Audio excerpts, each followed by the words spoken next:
Hi everyone, this is Marianne and welcome to my channel. Last Christmas season, I reviewed 12 different fountain pens for Everything Calligraphy for their 12 Pens of Christmas series. I will link the playlist down below so you can watch the reviews if you're interested.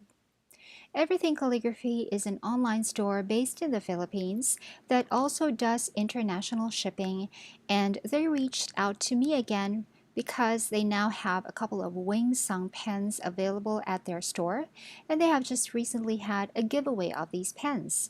So we are now going to have a look at these two new pens that they have available and which they sent to me for review.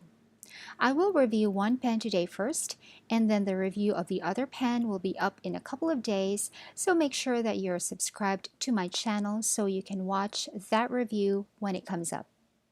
Today we're going to have a close look at the Wing Sung 659. It's a demonstrator pen, and it comes in this package right here. But if you purchase this from Everything Calligraphy, it will also come with a free black pen bag in a black color, which I think looks quite nice. The package comes with two different nibs already installed in their own individual sections, of course with the feed already inside of each. From this alone, I can already say that it's a pretty good bargain. Two different nib sizes for one pen, so you can easily interchange them by just screwing them on and off the barrel, which we are going to do later. The Fine Nib Assembly is already installed on the barrel, and the extra fine nib assembly is the one that's extra, as you can see. The pen is a demonstrator pen, meaning it is transparent, so you could see the inner workings of the pen as you use it. Everything is clear, even the feed, as you can see, except for some of the parts of the converter. And as I took out the parts of the pen from the packaging one by one, I could see and feel that while it looks like a decent enough pen, some very small details of it are sort of clues to its affordable price, like the gold-colored printing on the cap, which is not very polished. But the threads on the pen seem well made, and the barrel screws into the section smoothly, and the cap screws onto the pen smoothly, and these are actually quite important. The converter is transparent except for the collar and the screw that we actually twist in order to work the piston mechanism inside the converter. The converter also has a sort of agitator inside of it, a small metal cylinder that is loose inside of the converter and sort of moves around when there is ink inside of the converter. The function of this is to keep the ink moving inside the tiny reservoir, because once we have a tiny reservoir, the ink tends to cling to the sides of this reservoir and doesn't actually move down to the feed. And this little agitator just helps in getting the ink to move around more so it won't get stuck. The converter seems to be working well, and it sits snugly and securely in the feed of both sections that I have tried it on. The feed is transparent, like I mentioned, but it's made of a different plastic than the one used on the rest of the pen. The plastic used on the feed is not glossy, and it's a little bit less transparent and clear than the completely transparent and clear plastic material that was used for the barrel, the section, and the cap of the pen. The package also had this small sheet of paper that has instructions for how to use the pen, and everything is in Chinese. Luckily, I think a lot of us already know how to use this kind of pen by now. When the cap isn't posted, the pen is 12 centimeters long. When the pen is closed, it's 13.5 centimeters long, and when the cap is posted on the pen is 15.5 centimeters long. As many of you probably know by now, I have very small hands, so I prefer to write with the cap unposted. But trying out this pen with the cap posted, it doesn't feel too top-heavy for me, perhaps because the pen is made of a very light material. Even the very light weight of the metal clip on the cap might also be a clue to the pen's affordability.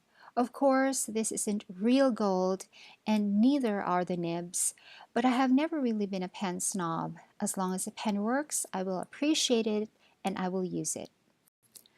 The nib and feed are just friction fit into the section, as you can see here, which is good because it allows for an easy and thorough clean once you want to give the pen a good flush before you can change inks or before you store it for a long time.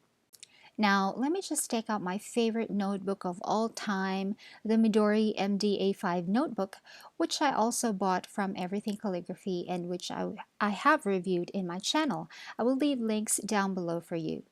Because the pen is a demonstrator, note that we have to be careful in choosing the ink that we use with it. We cannot use inks that can stain. Usually the reds and oranges and pinks tend to stain, but the blues and greens do not, so I am going to use a green ink from Diamine, which is known to be a well-behaved ink brand. And then I just saw that this bottle that I have here has never been opened. I bought this from Everything Calligraphy, but I do have a sample vial of this also from Everything Calligraphy, and that's what we are going to use now. This is the Diamine Emerald. I have to say I was quite pleased with how the converter performed here. Converters, especially the small ones, are kind of tricky because their size doesn't allow them to be efficient in sucking up enough ink from a bottle or a vial, but this one right here was able to take in a rather good amount of ink. Not completely full, but half. In comparison, the Pilot Con 40 converters, which I have shown in a previous video, linked down below, takes in even less ink. We are testing out the extra fine nib, and you guys, this writes really well. Even I am surprised. As you can see, it started a little dry, but once the ink has started to flow, it no longer skipped, not even once.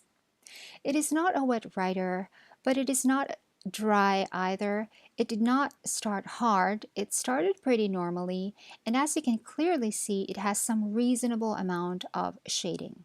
The advantages to not having a wet writer, of course, is that the ink dries much faster on the page, so you tend to get less smudges or no smudges at all if your ink is a normal drying one like this Diamine ink that we are using today. Note that I didn't rinse this pen or soak it before using it because I wanted to see if it will perform well straight out of the box, and it did. I wrote with it for a little bit longer, and a rather large drop of ink fell onto the paper from the nib, and I wondered where it came from.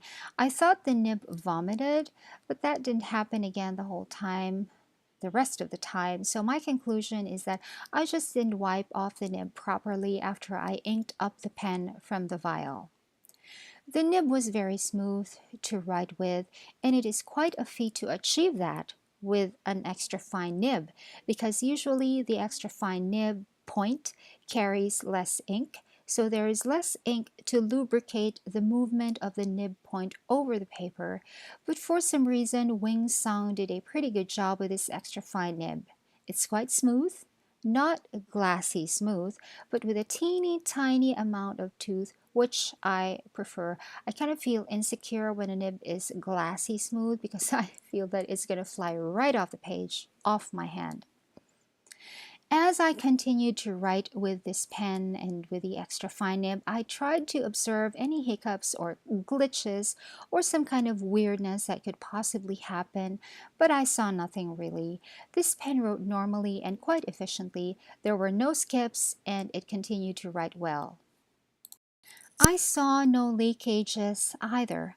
Nothing seeped through the feed out of the section, and nothing leaked out of the converter into the barrel, and all in all, I saw no problems with this pen. Next, we are going to try out the fine nib that came with it. And what I did was I just very gingerly removed the assembly with the extra fine nib away from the converter and then pushed in the assembly that held the fine nib. Easy peasy. Of course, this would be more difficult to do with a full converter of ink, but we have only about half a converter of ink, so there's almost no mess at all. After screwing in the Fine Nib assembly, of course, there was absolutely no ink in the nib and the feed, so I did have to shake the pen a bit, but that didn't work, so I had to dip the nib into the ink vial just to have some ink in the nib tines and a little bit of the feed to get the rest of the ink in the converter moving along. After taking that step, the pen wrote and just kept on writing after that, no problem with ink flow at all. The problem that I have with this particular nib, though, is that it is scratchy, which was a bit of a disappointment after the good performance of the extra fine nib that we tried out earlier. But as you can see, the lines of writing are a little bit wider than the extra fine, which is expected, so at least the nib delivered on that. It says it writes fine, and it does write fine. And also the lines are consistent, and there is good ink flow, and there is a good amount of shading because of the increased ink that is delivered by the nib point. But really, the nib is scratchy and therefore does not provide a very good writing experience. By comparison, the extra fine nib is the much better performer. I do not very much like this fine nib on this pen, but I do like the extra fine. But considering that one of the nib assemblies comes for free, I guess it's okay. But then again, having one nib not perform very well sort of negates the good bargain of having one nib assembly included in the price, because you would want to be able to use both. I disassembled the pen and the nib assemblies so I can rinse them out thoroughly, and I noticed that the two feeds sort of turned bluish. If you scrub back to the unboxing part of this video, you can see that the feeds were not bluish then. It could be because the plastic material of the feed has already reacted with the ink at this point, causing the feed to become bluish, but the other parts of the pen that came into contact with the ink, like the converter and the section, remained completely clear and completely transparent. The nib assembly is just friction fit. You simply place the nib onto the feed like so, and there is a very shallow recess on the fins of the feed where the nib can sit flush, like so. It is very shallow. I don't think you can see it on camera, but you can feel it with your fingers. You just sit the nib like so, and there you have it. All in all, I do like this pen. I recommend it. It comes at a very good price, and there is a free pen bag if you buy it from Everything Calligraphy, but you might not be able to enjoy both of the nibs. You might enjoy only one. Of course, you can do something about the nib. I have a video on my channel on how to make a nib a little bit smoother using a nail polishing block, and I will link it down below. All is not lost. If you like tinkering around with your pens, you might actually enjoy smoothing out this scratchy nib yourself. And that is my video for you today. Do stay tuned to my channel for the review of the other Wing Sung pen, now available on Everything Calligraphy. Thanks for watching. Bye!